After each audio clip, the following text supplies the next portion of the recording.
আজকে বরবটির একটা একদম সাবেকি রান্না নিয়ে চলে আসলাম। বরবটি এখানে রয়েছে 300 গ্রামের মতো বরবটি ধুয়ে একটু ছোট করে কেটে নিয়ে কুকারে দিয়ে দিলাম। দেব এটার মধ্যে অল্প একটু সল্ট। এবার এটাকে সেদ্ধ করে নেব। মোটামুটি গোটা 4 সিটি লাগিয়ে দেব। এবারে আমি কালকে রাত্রিবেলায় মটর ডাল ভিজিয়ে রেখেছিলাম। ওভারনাইট ভিজিয়ে রেখে একটু নুন আর হলুদ দিয়ে এটাকে ভালো করে পেস্ট করে রেখেছি। এটার এবার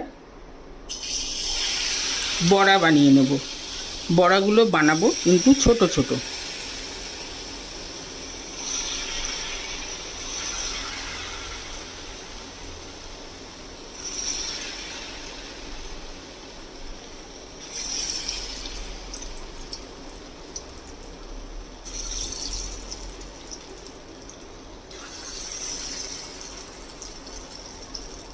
বড়াগুলো এরকম লাল করে ভেজে নিয়েছি।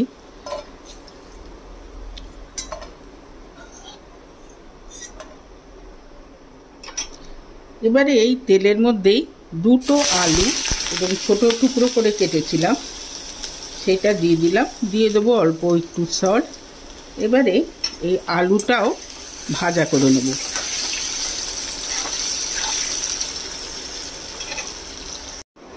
ঢাকা দিয়ে মিনিট 5-7 মধ্যেই কিন্তু আলুগুলো ভাজা হয়ে গেছে। এবারে এই আলু ভাজাগুলোকেও তুলে নেব।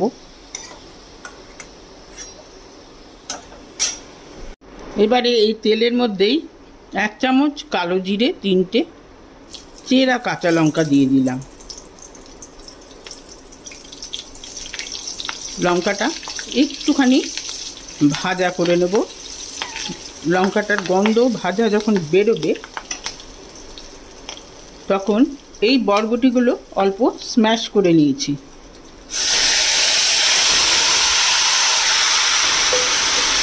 দিয়ে দিলাম। বরবটিগুলো দেব অল্প একটুখানি হলুদের গুঁড়ো,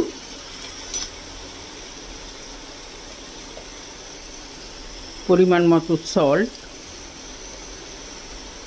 দিয়ে বরবটির যে জলটা আছে সেটাকে নাড়তে নাড়তে শুকিয়ে নেব।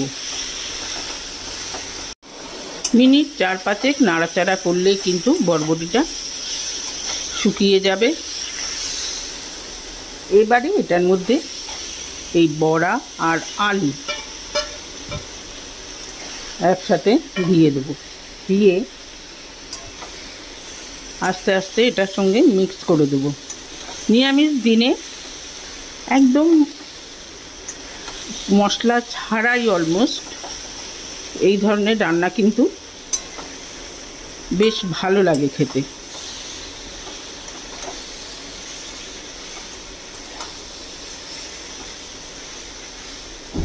মেশাবো কিন্তু অল্প আছে, ফ্লেমটাকে হাই করব না।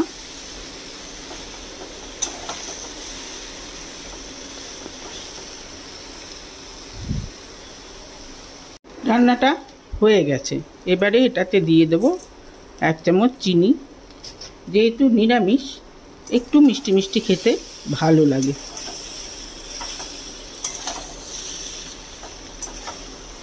চিনিটা দিয়ে মিনিট খানেক নাড়াচাড়া করলে কিন্তু একদম তৈরি, একদম সাবেকি স্টাইলে বরবটির একটা নিরামিষ সবজি। কেমন লাগলো রেসিপি? যদি ভালো লেগে থাকে তাহলে অবশ্যই কমেন্ট বক্সে জানাবেন, লাইক করবেন, শেয়ার করবেন ফ্রেন্ডস অ্যান্ড ফ্যামিলিদের সঙ্গে। সাথে আমার চ্যানেলটিকে সাবস্ক্রাইব করতে ভুলবেন না।